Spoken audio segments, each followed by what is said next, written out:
So hello everyone, और आज के वीडियो में यार स्टार्ट कर रहे हैं हम लोग Gay-Lussac's law of combining volumes, जो कि हमारा थर्ड वीडियो है इस मोल कॉन्सेप्ट और स्टैक्योमेट्री के चैप्टर के सीरीज में। तो यार चलो स्टार्ट करते हैं गे-लुसैक्स लॉ, और इसमें साथ ही साथ आगे चल के हम लोग एवोगैड्रोस लॉ भी पढ़ेंगे। तो यार बहुत ही इंटरेस्टिंग है, एक कहानी की तरह पूरा समझेंगे कि कैसे क्या ऑब्जर्वेशंस गे-लुसैक्स ने की, फिर उसके बाद कैसे जो है एवोगैड्रोस लॉ जब आया तो क्या क्या चीजें हमें मालूम पड़ी। तो बहुत ही इंटरेस्टिंग यार ये वीडियो होने वाला है, बहुत ही इंटरेस्ट आएगा आपको ये देखने में। ठीक है, तो चलो यार स्टार्ट करते हैं। तो यार Gay-Lussac's law of combining volumes क्या कहता है, इसकी पहले मैं डेफिनेशन लिख देता हूं, फिर हम लोग इसको देखते हैं। ठीक है,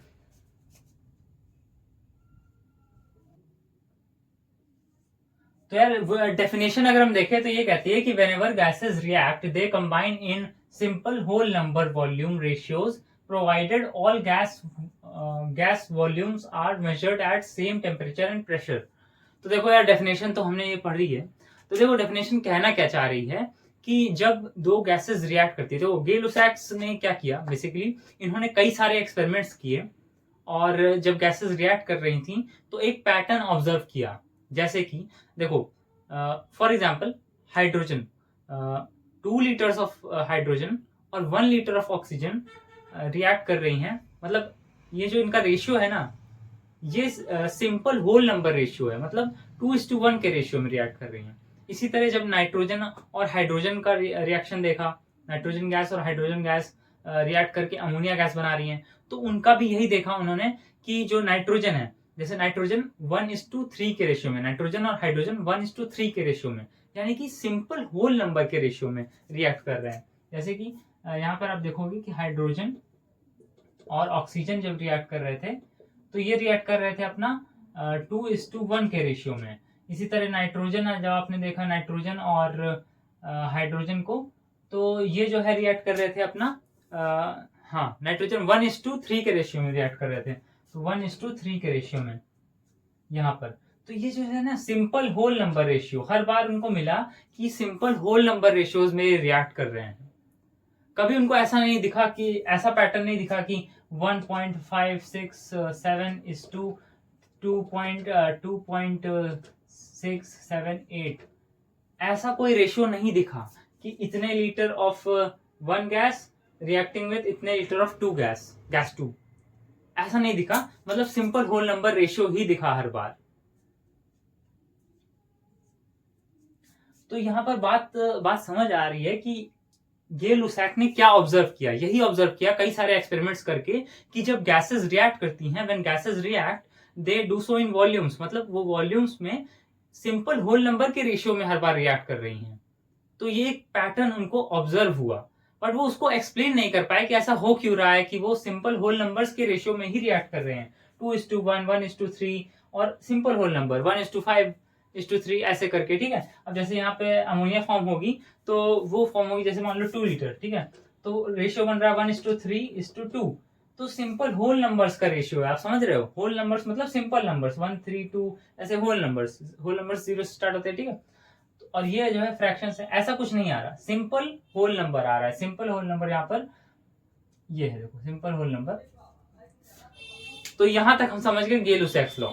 गे-लुसैक्स ने बस इतना किया कि एक्सपेरिमेंट्स किया और एक पैटर्न फाइंड आउट किया। ठीक है, अब कहानी में हम थोड़ा सा आगे बढ़ते हैं। अब देखो कहानी में आगे बढ़ते हैं तो यहाँ पर हम देखते हैं कि बैलेंस, कुछ मैंने बैलेंस इक्वेशन लिख दिया, ये बिल्कुल अलग है। ठीक है, गे-लुसैक्स लॉ बिल्कुल हो चुका है, ये हम एक कंप्लीटली न्यू चीज, मान लो नया चीज एक देख रहे हैं। ठीक है, ये बैलेंस इक्वेशन मैंने लिख दी। ठीक है, दो बैलेंस इक्वेशन लिखी हुई है, 2H2 plus O2 gives 2 molecules of water, और 1 molecule of nitrogen reacts with 3 molecules of hydrogen to give 2 molecules of ammonia। ठीक है, तो अब बात समझो, बैलेंस इक्वेशन हमें किस बात की जानकारी देती है कि भाई मॉलिक्यूल्स कितने किससे रिएक्ट कर रहे हैं। यहाँ पर वॉल्यूम की कोई बात नहीं हो रही, यहाँ पर वॉल्यूम की कोई बात नहीं हो रही। देखो बैलेंस इक्वेशन केवल मॉलिक्यूल्स की जानकारी देती है। उसी तरह यहाँ पर 1 molecule of nitrogen react with 3 molecules of hydrogen to give 2 molecules of ammonia। ठीक है, सिंपल एकदम समझ गए, यहां तक कहानी क्लियर है। ठीक है, अब हम थोड़ा सा और आगे बढ़ते हैं और एवोगैड्रोस लॉ को समझते हैं, उसके बाद पूरी हमारी कहानी सारी यहाँ पर क्लियर हो जाएगी। देखो गे-लुसैक्स ने क्या किया, गे-लुसैक्स ने जो थ्योरी दी ना, वो उन्होंने वॉल्यूम्स के टर्म्स में बताई कि जब गैसेस रिएक्ट करती हैं तो उनके वॉल्यूम का जो रेशियो है, उसने मॉलिक्यूल्स की बात नहीं की। गे-लुसैक्स ने मॉलिक्यूल्स की बात नहीं की कि मॉलिक्यूल्स का रेशियो कुछ बताया, नहीं। गे-लुसैक्स ने बात की कि जब गैसेस रिएक्ट करती हैं तो उनके वॉल्यूम्स का जो रेशियो है ना, वो सिंपल होल नंबर आ रहा है। यहाँ पे वॉल्यूम की बात की। फिर हमने पढ़ी एक बैलेंस्ड इक्वेशन। बैलेंस्ड इक्वेशन किसकी जानकारी देती है? मॉलिक्यूल्स की जानकारी देती है। ठीक है, यहाँ तक हमें क्लियर है। अब हम पढ़ते हैं आगे एवोगैड्रोस लॉ, और उससे कई सारी चीजें क्लियर होंगी। अब देखो हमारा एवोगैड्रोस लॉ क्या कहता है, इसकी डेफिनेशन देख लेते हैं एक बार, कि equal volume of all gases under similar conditions of temperature and pressure contain the same number of molecules. ठीक है, ये कहता है हमारा एवोगैड्रोस लॉ। तो अब यहां से हमें बात क्या समझ में आई, ये एवोगैड्रोस लॉ ने फाइंड आउट किया। ठीक है, equal volume of all gases, समझ रहे हो? जैसे मान लो कि ये एक गैस है, ये मान लो एक बैलून है, इसमें एक गैस है, और इसमें गैस में कुछ मॉलिक्यूल्स है। ठीक है, और लेट से ये गैस 2 लीटर की है। ठीक है, 2 लीटर वॉल्यूम ऑक्यूपाई करती है। ठीक है, ये गैस जैसे लेट से गैस 1 है। अब ये गैस 1 है, 2 लीटर्स है, और इसमें मॉलिक्यूल्स लेट से x मॉलिक्यूल्स हैं। ठीक है, इसी तरह मान लो मैं एक सेम बैलून सेम साइज का लेता हूँ, मतलब कि 2 लीटर्स का ही लेता हूँ, और एक ये जो गैस है हमारे पास, ये गैस 2 है। तो इसमें कितने नंबर ऑफ मॉलिक्यूल्स होंगे भाई? Equal volumes of all gases under similar conditions of temperature and pressure contain the same number of molecules, यानी कि x मॉलिक्यूल है तो यहाँ पे भी x मॉलिक्यूल्स ही होंगे। ठीक है, तो ये हमारे पास एवोगैड्रोस लॉ ने बताया कि इक्वल वॉल्यूम अगर गैस की है, सेम कंडीशन है टेम्परेचर एंड प्रेशर की, तो मॉलिक्यूल्स का नंबर सेम रहेगा। ये हमें पता लगा यहाँ पर। ठीक है, अच्छा एक चीज और हम इसमें से ऐड करते हैं। देखो एवोगैड्रोस ने केवल इतना ही बताया, हम देखो एक चीज और मैं आसान करना चाहता हूं आपके लिए। जैसे मान लो यही गैस होती और इसका वॉल्यूम मैं आधा कर देता, कि जैसे मान लो बैलून को आधा काट दिया मैंने, आधा बचा। ठीक है, तो इसकी वॉल्यूम कितनी हो जाएगी? 1 लीटर। अब देखो इसमें मॉलिक्यूल्स, नंबर ऑफ मॉलिक्यूल्स कितने होंगे भाई? कोई भी आसानी से बता सकता है कि x/2 होंगे।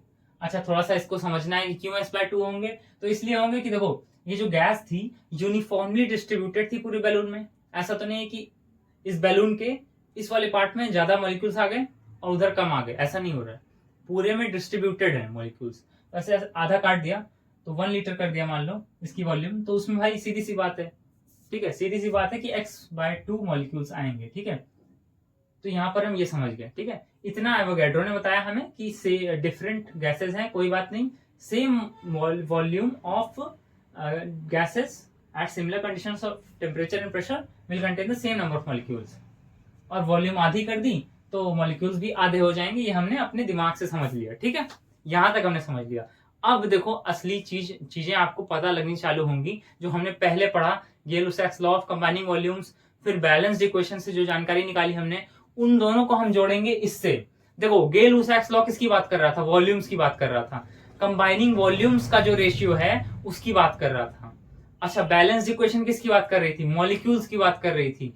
कोई एक कड़ी मिल जाती जिससे वॉल्यूम और मॉलिक्यूल्स जुड़ जाते, उनका कनेक्शन बैठ जाता, तो वो मिल गया हमें एवोगैड्रोस लॉ। अब देखो हम कैसे इस एवोगैड्रो का लॉ का यूज करके उन दोनों में देखते हैं, रिलेशन बैठाते हैं। ठीक है, देखो कैसे चीजें होंगी। यहाँ पर देखो क्या है, 2 मॉलिक्यूल्स। अगर मॉलिक्यूलर लेवल पे बात करें तो भाई सीधी सी बात है कि बैलेंस्ड इक्वेशन हमें ये जानकारी दे रही है कि इसके भाई 2 ही मॉलिक्यूल्स इसके एक ही मॉलिक्यूल से रिएक्ट करेंगे और बनेगा यहाँ पर 2 मॉलिक्यूल्स ऑफ वाटर वेपर। ठीक है, ये मॉलिक्यूल्स के लेवल पर बात हो गई।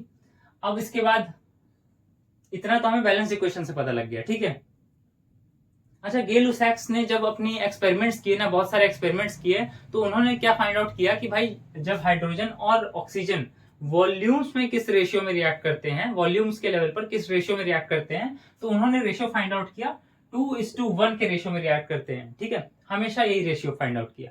अच्छा कुछ यहाँ पर हम देख पा रहे हैं यार, बैलेंस्ड इक्वेशन से जो मॉलिक्यूल्स का रेशियो मिला 2:1, वही रेशियो गे-लुसैक ने यहां पर फाइंड आउट किया फॉर वॉल्यूम्स। ये वॉल्यूम्स का रेशियो बता रहा है गे-लुसैक, और यहां पर बैलेंस्ड इक्वेशन से मॉलिक्यूल्स का वही रेशियो आ रहा है। यहां पर मॉलिक्यूल्स का भी तो 2:1 रेशियो है। तो ऐसा क्यों हुआ ये हम समझते हैं ये हमें समझ में आएगा एवोगैड्रोस लॉ से, जो हमने अभी जस्ट पहले पढ़ा, डिस्कस कर रहे थे कि यार देखो अगर 2 मॉलिक्यूल्स, 1 मॉलिक्यूल और 1 मॉलिक्यूल, 2 मॉलिक्यूल, ठीक है। अब जैसे मान लो यहाँ पर 2 मॉलिक्यूल्स की जगह मान लो होते x मॉलिक्यूल्स, ठीक है, x मॉलिक्यूल्स, तो x मॉलिक्यूल्स इसके x/2 मॉलिक्यूल्स से रिएक्ट करते, और यहाँ पर x molecules of water vapour form होते, ठीक है, ऐसा होता। अब जैसे मान लो कि इस x मॉलिक्यूल्स का वॉल्यूम 10 लीटर है, लेट्स से कि 10 लीटर है। तो अब देखो according to Avogadro's law equal volumes, जैसे देखो equal volume of different gases at same condition of temperature and pressure, same number of molecules होंगे। तो देखो सेम नंबर ऑफ मॉलिक्यूल्स है मतलब क्या कि सेम ही वॉल्यूम भी रही होगी, है ना, 10 लीटर ही रहा होगा। और हमने देखो एवोगैड्रोस लॉ पढ़ते समय ये भी पढ़ लिया था कि अगर आधे होंगे, वॉल्यूम अगर आधी होगी तो मॉलिक्यूल्स भी आधे हो जाएंगे, मॉलिक्यूल्स आधे हो गए मतलब वॉल्यूम आधी होगी, ठीक है, यहां तक समझ गए। अच्छा वॉल्यूम का रेशियो देखते हैं, वॉल्यूम्स का रेशियो, कंबाइनिंग वॉल्यूम्स का रेशियो, तो 2:1:2, ये तो वही रेशियो है जो गे-लुसैक्स ने बताया था। गे-लुसैक्स बात करते थे about the ratio of combining volumes of gases, वो 2:1 था, और मॉलिक्यूल्स से हम लोग चले तो वही रेशियो आ गया। अब देखो इस तरह समझ में आया, क्योंकि देखो पहले हम लोग न्यूमेरिकल करते थे, गे-लुसैक्स लॉ ऑफ कंबाइनिंग के न्यूमेरिकल्स जब हम करते हैं तो हम डायरेक्टली एक बैलेंस्ड इक्वेशन लिखते हैं, और जिस रेशियो में इसके मॉलिक्यूल्स लिखे हुए हैं बैलेंस्ड इक्वेशन में, वही मान लेते हैं कि इसके वॉल्यूम का भी रेशियो होगा। लेकिन अब हमें समझ में आ रहा है कि कैसे मॉलिक्यूल्स का जो रेशियो था वही एक्सटेंड होकर वॉल्यूम का भी रेशियो हो गया। क्यों? क्योंकि Avogadro's law, because of Avogadro's law equal volumes of all gases at similar conditions of temperature and pressure, equal number of molecules, तो इसकी वजह से हुआ, समझे। अभी हम एक सिंपल सा न्यूमेरिकल कर लेते हैं समझने के लिए, जो हमने आज पढ़ा है, ठीक है। तो यार ये है क्वेश्चन, ये क्वेश्चन देख लो, what volume of oxygen would be required to burn completely 200 ml of acetylene C2H2 and what would be the volume of CO2 form, ठीक है। तो देखो सबसे पहले अगर हम गे-लुसैक्स लॉ का कोई भी न्यूमेरिकल कर रहे हैं तो कंबाइनिंग वॉल्यूम्स पे ऊपर है, गैसेस रिएक्ट कर रही हैं, वॉल्यूम्स कैसे कंबाइन कर रही हैं, कितना वॉल्यूम एक रिएक्टेंट का कितनी दूसरे रिएक्टेंट के वॉल्यूम से रिएक्ट करेगा, ये सब पूछा जाएगा, ठीक है। तो उसके लिए सबसे जरूरी है कि हम एक बैलेंस्ड इक्वेशन सबसे पहले लिख लें। तो सबसे पहले हम बैलेंस्ड इक्वेशन लिखेंगे C2H2, तो यहाँ पर 5 लगेगा, मैंने बैलेंस्ड इक्वेशन यहाँ पर देख लेता हूँ मैं, हाँ तो मैंने देख लिया बुक में, ये है बैलेंस्ड इक्वेशन, यहाँ पर 2 लगेगा, यहाँ पर 5 लगेगा, और यहाँ पर 4 लगेगा, और यहाँ पर 2 लगेगा, ठीक है। तो ये है एक बैलेंस्ड इक्वेशन। अब इससे हम लोग समझ सकते हैं कि 2:5 के रेशियो में, 4:2 के रेशियो में यहाँ पर रिएक्टेंट्स और प्रोडक्ट्स हैं, ठीक है, इनकी वॉल्यूम्स हैं। अच्छा ये इसको नहीं लेते हैं, ये लिक्विड रहेगा तो इसकी वॉल्यूम्स, अच्छा हाँ एक चीज और है, गे-लुसैक्स लॉ में यहाँ पर हम लोग गैसेस की ही बात करेंगे, गैसेस के लिए ही लॉ ऑफ कंबाइनिंग वॉल्यूम्स है, ठीक है। यहाँ पर हम बात लिक्विड और सॉलिड की नहीं करेंगे क्योंकि उनका वॉल्यूम हम 0 कंसिडर करते हैं in according to Gay-Lussac's law, ठीक है। तो यहाँ पर इसको सॉल्व करने के लिए कैसे करेंगे हम लोग, तो देखो इसका 2 मॉलिक्यूल्स रिएक्ट करेगा इसके 5 से, इसका 4, तो वॉल्यूम्स का भी रेशियो सेम ही रहेगा, इसका 2 वॉल्यूम इसके 5 वॉल्यूम से रिएक्ट करेगा टू फॉर्म 4 वॉल्यूम्स, ठीक है। अब इसका हम लोगों को कितना दिया है 200 ml, तो इसका 200 ml इसके कितने से रिएक्ट करेगा देख लेते हैं। देखो इसका 1 वॉल्यूम इसके 5 से कर रहा है, तो यूनिटरी मेथड लगाते हैं, इसका 1 वॉल्यूम, इसका 2 वॉल्यूम इसके 5 से कर रहा है, तो इसका 1 वॉल्यूम इसके 5/2 से रिएक्ट करेगा, और इसका 200 ml जितना वॉल्यूम 5/2 इंटू 200 से रिएक्ट करेगा, और सीधी सी बात है ये 500 ml बन जाएगा, ठीक है।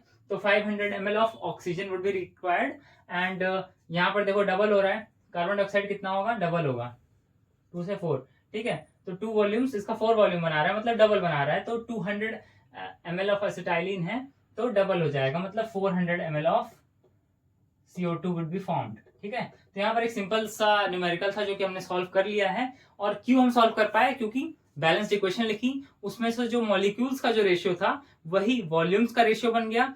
तो उसी वजह से हम लोग कर पाइए कि 200 ml है तो फिर इसका डबल होगा ये 400 ml, और इसका 2.5 गुना 2.5 टाइम्स था ये। वो हमने कैसे निकाला, यूनिटरी मेथड से निकाल लिया कि 2 के लिए 5 लग रहा है तो 1 के लिए 5/2, तो 200 ml के लिए कितना लगेगा, तो 5/2 इंटू 200। इस तरीके से हमने ये सॉल्व कर लिया।